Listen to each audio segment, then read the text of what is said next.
All right, guys and girls, we are back ready for the emergency department segment. And just a reminder, if you are watching this on YouTube, you can listen to it on the full podcast on your favorite podcast platform. But if you're listening to this on the podcast, you could be watching this on YouTube. This segment we do across both platforms. So check out one or the other, whichever one you're not watching or listening on. Do the opposite. It might open your horizons to a new platform with AlwaysMoto. All right, let's jump into this emergency department. And a reminder, I am a physiotherapist. I'm not a doctor. The emergency department.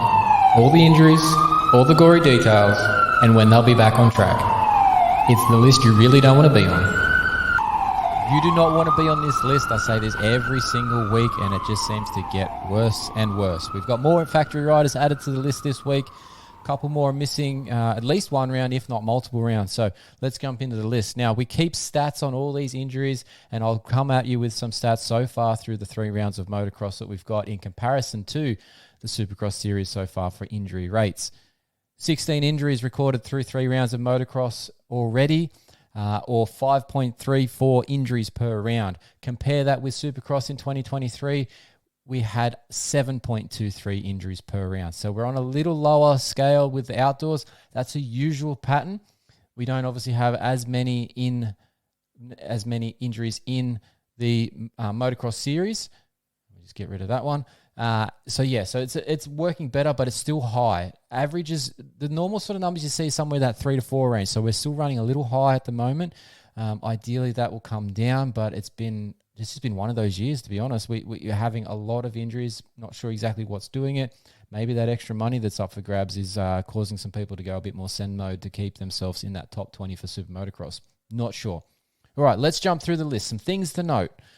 Tom Vialle had a hand and wrist injury in Moto 1. He obviously got a bad start, then had a crash later on in the Moto.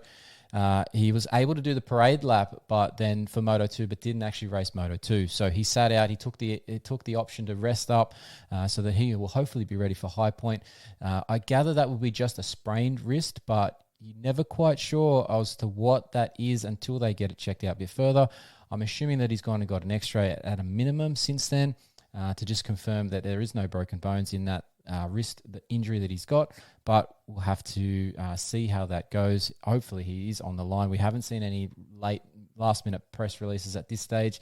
Now, obviously, keep in mind, with all of these updates that we do here, we try to bring you as much information as we can, but at each point that we do it, somebody comes and puts out more information about whether they're available or not. We check right before we start. It doesn't always work out by the time it's loaded up that it's still completely 100% accurate. We're just working off what we have and the communication that we've had with the riders this week.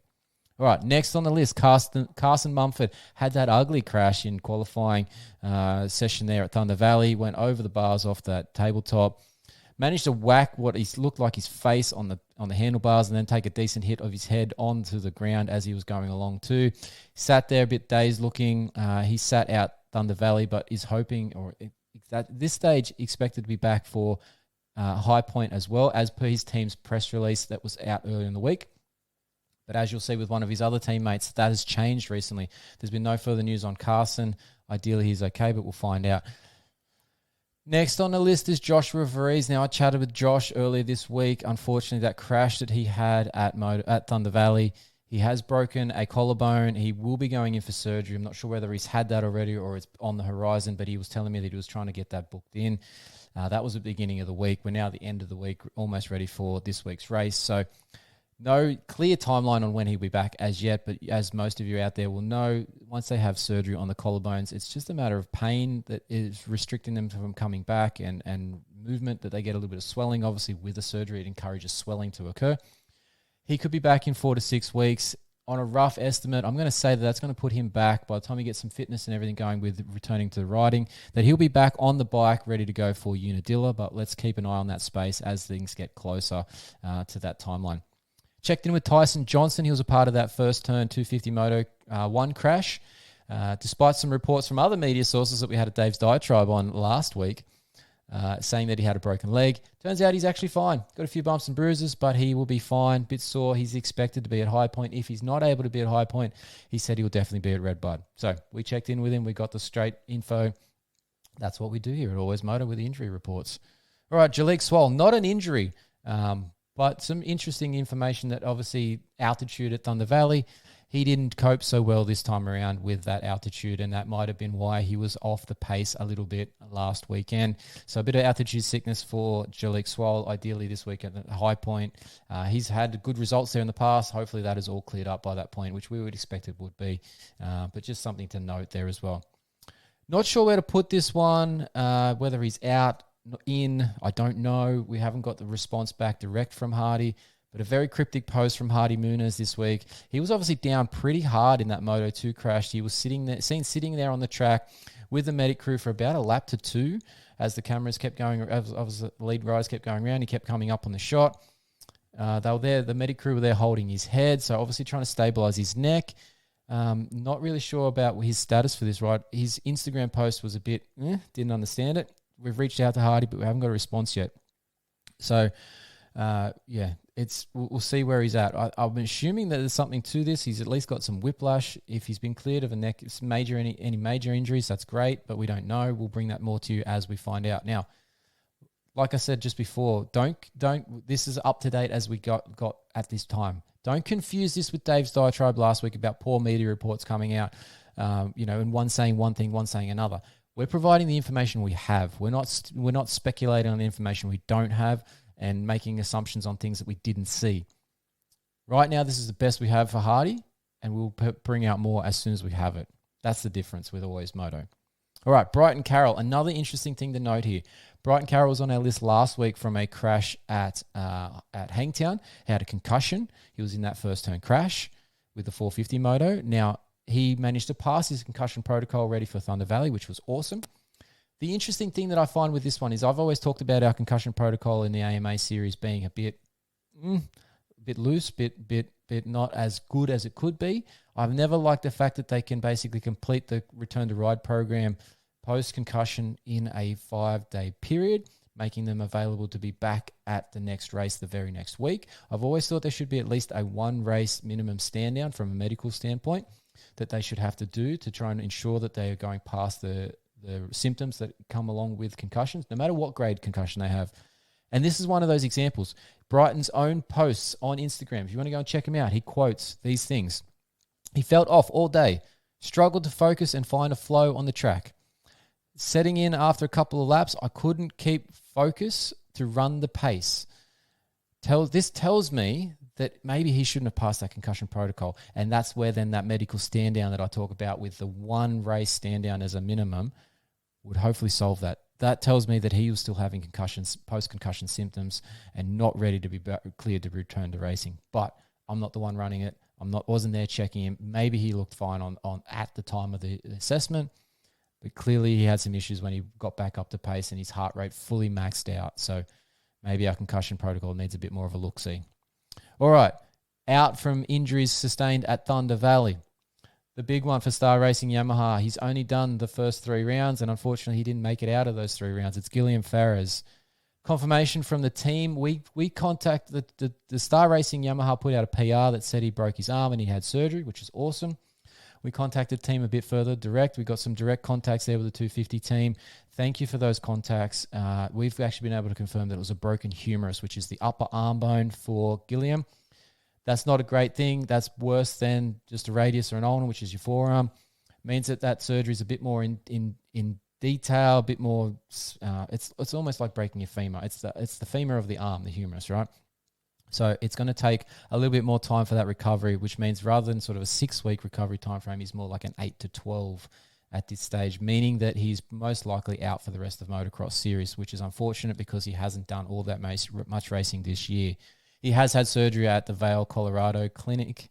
That seems to be the hot spot for all these guys to be getting work done lately. Eli Tomac being one with his Achilles tendon a few months back. And obviously the one that probably started all this was Ken Roczen with his arm injuries back in 2017.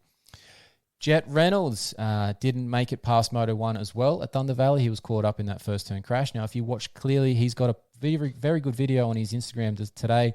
And you can actually see his head impacting one of the other bike's tyres as he's coming off. So potentially a little bit of a concussion there as well for him. This sort of fits with the same thing with Carson. Both of their team PRs said that they're going to be in this week and that they're just bumped and bruised. And I hate that just bumped and bruised term because that usually is code for we're trying to dodge concussion protocol. Again, back in my concussion protocol discussions that I have all the time.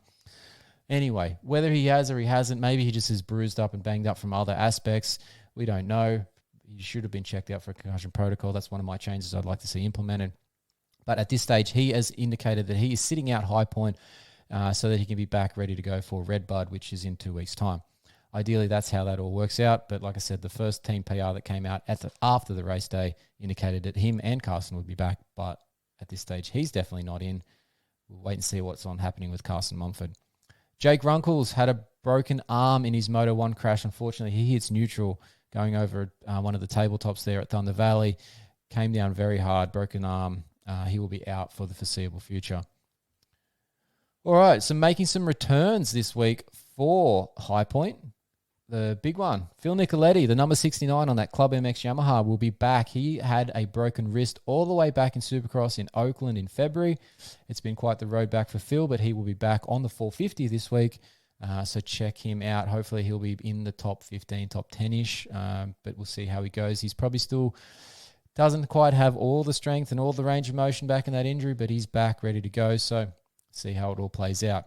And Ken Roczen's the other one coming back this weekend. Now, I say coming back loosely. He obviously left the series, finished the series in Supercross, but he finished with that knee injury that he wasn't certain of what it was. Turns out it might have been nothing, which we still don't really 100% sure on. We haven't obviously seen scan reports or anything from Kenny, but he's been prepping for World Supercross, which is going to start on the same weekend as Redbud.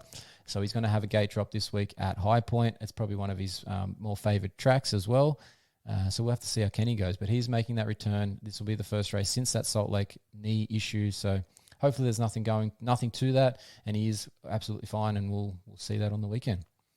Some updates from the recovery path. Only one that we've got to bring you this week, and it's Jason Anderson. He has put out a video today saying that he had day one back on the bike from his neck injuries. He had those neck fractures there at the end of Supercross and has been out since then. He's been enjoying family time, as he mentions in his video, but it's great to see that he's back on the bike, and he should be back in the racing probably in about 2 or 3 weeks' time. Once he gets a bit more time on the bike, we had a bit more fitness up. He wouldn't be racing back to the events just yet, just because of that fitness aspect, but he has time. So if he'll have 2 weeks here before Redbud, I wouldn't be surprised if we see him at Redbud or just a week or two after that. It's about where that time frame is going to fit for him. Just depends on how he feels at that stage. So that's our updates this week for the emergency department. Hope you enjoyed those things. Thanks to all the people that watched the video last week. We had our best video yet. Hopefully we can beat that this week. So please like and subscribe the video on YouTube and keep listening to the podcast. Let's jump into a Dave's Diatribe now. This is Dave's Diatribe. What's a diatribe? A diatribe is a forceful and bitter attack against someone or something. So keep your head down. You might be next. You could be next. And this is the best part of these shows. I love the Dave's Diatribe bit. We had a good go last week at the media and their mismatching of their reporting from one source to the other. This week it's team PRs. The team press releases, when they talk about injuries, in many cases, it's like they just wipe that guy off their list. They don't even mention him. If you any one of you out there get a chance to read a team press release after a race weekend, they pretty much leave out the fact that one of their guys got injured and they don't even talk about him. It's ridiculous. The guy had a crash. Right that he had a crash, give us a little bit of info. Say, he's bumped his elbow. He's bumped his head. He's bumped his knee. Whatever it is, right? It doesn't have to be, it's a broken fifth metatarsal and he's going to be scanned and blah, blah, blah. I understand you don't understand that aspect of the injury like I do, but give me the area at least, and that he's going for further investigation or that he should be fine next week. Give us something. Don't just leave the guy completely off the PR. He rides for your team. He signed for your team. You're paying him lots of money. Surely you can include him in the press release. Even if he has had a crash, it's not all that bad. He will survive. He's still living. He's still breathing. Give the guy some coverage and help us media guys help you, bring you more content and include your team so we can talk about it. And if you give me something decent, I don't have to come and bug you afterwards to say, hey, what's going on with such and such? So yeah, let's just hope that these PRs can be a little bit better in the future. I know Dr. Google is shit, but at least try and do something. You could Google that and give me something for it. But look, like I said last week to the other media guys out there, you teams out there with your PRs, if you need help with the injury understanding, give me a call. Happy to help. Happy to give you some information and make your PRs actually a bit more useful for everybody out there so that we can all understand what's going on with everybody's favorite riders. That's why I do these segments. I want to make sure that everybody knows what's happening with their favorite rider, because once they get injured, in lots of cases, they just disappear off the face of the earth. And that starts with the team PRs, it seems. So I just try to keep bringing these guys back into the fore to show you what's happening to them, where they're up to with their recovery, and talk about when they might be back. Give you a bit more scale as to what's going on. So that's my aim in all of this, to try and just be educating you people out there and keeping you in touch with your favorite riders more often than not. All right, Dave's Diatribe over. Thanks for listening. All right, that's the end of the YouTube video. Like and subscribe, whatever it is you're doing on YouTube, do it so that we keep getting more and more content and more viewers. That's what we want in this. If you're listening to the podcast, stick around. We're taking a quick break and we'll be back with more.